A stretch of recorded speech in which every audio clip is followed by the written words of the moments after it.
A ideia de que o problema dos combustíveis era um problema de divisas, assumir de forma líquida, também não é muito prudente.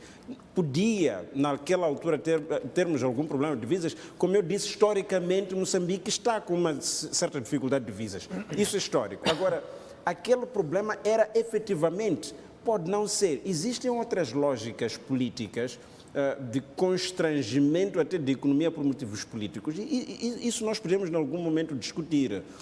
Há muitos sinais de que é possível fazer uma economia artificial. Nós tivemos, no período do presidente Guebuza, por exemplo,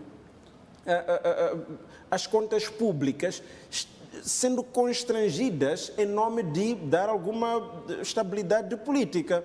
O preço do pão completamente artificial, o preço dos combustíveis, que depois, quando entra no outro mandato do presidente, temos que voltar ao normal. Quando começa a apertar para dar a realidade da economia, a coisa também não soa bem politicamente. Então, eu não sei se o problema de combustíveis foi somente um problema de escassez de divisas. Esse era o meu cuidado. Agora,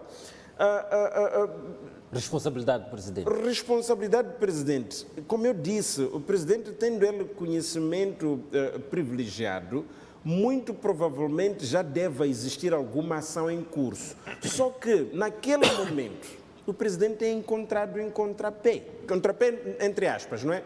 Há uma pergunta que ele tem que responder.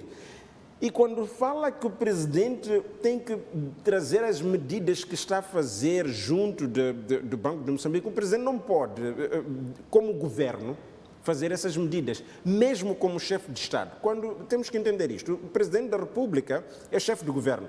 Aí toda a ação governativa assenta nele, toda a responsabilidade. Agora, como chefe de Estado, ele é uma figura simbólica de coordenação e harmonia interinstitucional. Os diferentes poderes, o legislativo, o judicial, a questão do banco, todos aqueles que são poderes ou que têm algumas autonomias com proteção constitucional. Ele é uma espécie de representante, coordenador, é uma figura simbólica da unidade dos órgãos e do povo moçambicano, mas não significa que ele vá para o tribunal e determina uma ação judicial, ou vá para o parlamento, determina o curso de... Não, não é. Então, mas o governo tem responsabilidades sobre como é que nós garantimos, em termos de exercício econômico, a ação governativa para reduzir escassez de divisas ou para garantir que a banca, apesar de não se meter nas ações do Banco Central, mas como é que nós garantimos que a banca, como um grupo empresarial, estou a olhar para a banca como um grupo empresarial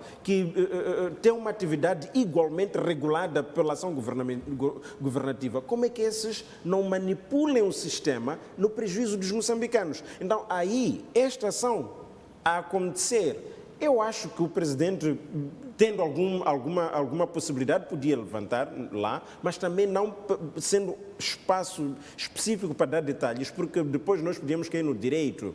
Há ações que, pelo caráter de informação, pode levar a outras dinâmicas de prevenção ou agudizar algumas dinâmicas próprias dos bancos. Muito provavelmente essas nuances possam ter conduzido. Agora, só para terminar, o que é que nós pensamos? Com o exemplo que o Mukhtar trazia aqui, um indivíduo quer fazer uma importação. O banco, como é que ele pode fazer seleção? Burocracia. Para aceder a este montante específico de divisa, traga-me isto, traga aquilo, estamos no âmbito de combate à corrupção, estamos no âmbito de combate ao branqueamento. Vai burocratizando.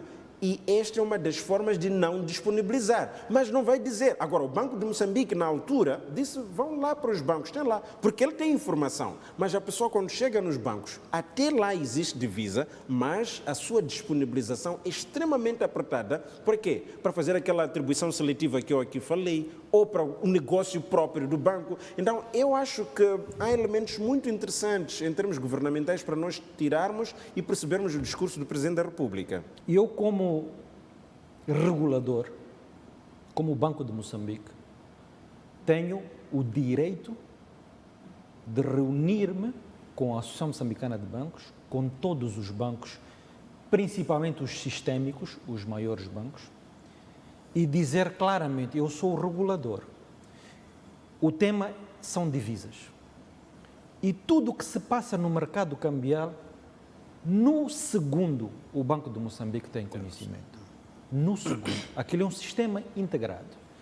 E se o Banco de Moçambique tem conhecimento de alguma coisa que não está a ser feita convenientemente, como regulador eu sento, ou individualmente, ou em conjunto, e digo, Banco X, durante o mês Y, tu tinhas tanto de disponibilidade, vendeste tanto ao mercado, vendeste entre bancos tanto, diga-me, em termos de relatório, quem é que se beneficiou deste montante, daquele montante, porquê que foi para este e foi para aquele, até respondendo a algumas questões aqui colocadas. Atribuição seletiva. Exatamente, atribuição seletiva. Porquê que do saldo que tu tinhas de 500 milhões só disponibilizaste 200 e ficaste com 300 na carteira, ultrapassaste para o mês seguinte?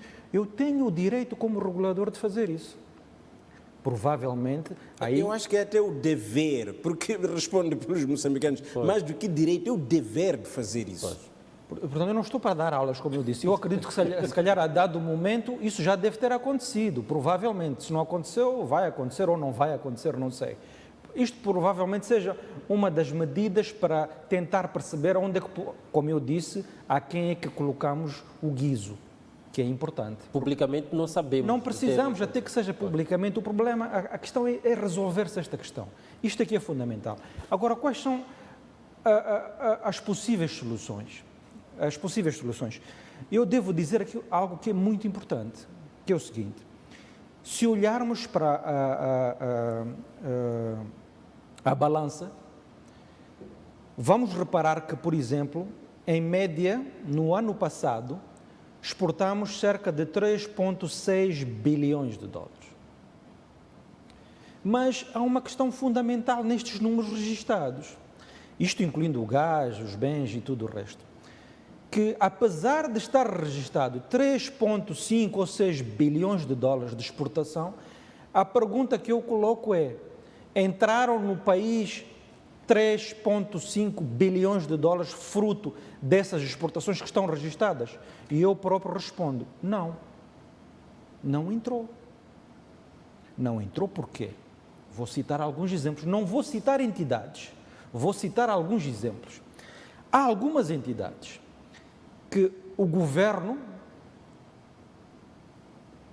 colocou nos contratos a não obrigatoriedade por um determinado período de tempo, ou ad eterno, ou enquanto não reaver o capital investido, não colocou a obrigatoriedade de tudo que tu exportas, o valor proporcional deve entrar nas suas contas em Moçambique. E são valores astronómicos. São valores astronómicos. Portanto, a possível solução é, como Sua Excelência o Presidente da República diz bem, que vamos fazer as coisas diferentes para ter resultados diferentes. E, pelos vistos, ele já começou com o segundo contrato do Coral Norte e disse claramente que vocês vão lá comparar. Nas futuras negociações, este aspecto deve estar salvaguardado. Eu não vou citar entidades porque não estamos aqui para isso, mas estes exemplos existem, infelizmente. Eu poderia colocar vários outros, mas não sei se temos tempo para tudo, o resto, mas isto poderia ser uma das soluções e é importante perceber isso. Agora, crise de divisas, escassez de divisas, falamos de combustível. É verdade, quando é que começamos a sentir dificuldade na importação ou no pago, porque o combustível andava aqui à volta. Qual era a condição sine qua non? É emissão de garantias bancárias por parte dos bancos comerciais. E os bancos comerciais não emitiam garantias bancárias porque diziam que não têm divisas disponíveis para esse efeito. O que é que aconteceu? Como é que se resolveu? Uma das soluções foi comunicado aqui, foi que o governo teve que fazer um acordo, penso que com o fornecedor de combustível, onde abriu um crédito, uma linha de crédito de alguns milhões de meticais para poder amainar a situação. Mas isto não pode ser desta forma, porque isto vai terminar e a necessidade de combustível vai continuar. Não devemos esperar para o problema acontecer e tentarmos encontrar soluções. Eu falei das exportações que são registadas, mas é importante também perceber o valor que é utilizado para as importações. Porque, como está registado na balança, nós importamos muito mais do que exportamos. É preciso perceber, se calhar, a dado momento, ou com o nível atual que o país atravessa, dar prioridades de disponibilidade de divisas para que tipo de importação. Isso é importante. Não vamos colocar divisas disponíveis para todo tipo de importação. Mas se não importarmos, não vivemos. Não, Somos temos, um país temos que maioritariamente de hierarquizar. Por exemplo, se eu lhe disser que não vamos dar prioridade à importação de medicamentos nem de alimentos, não faz sentido nenhum.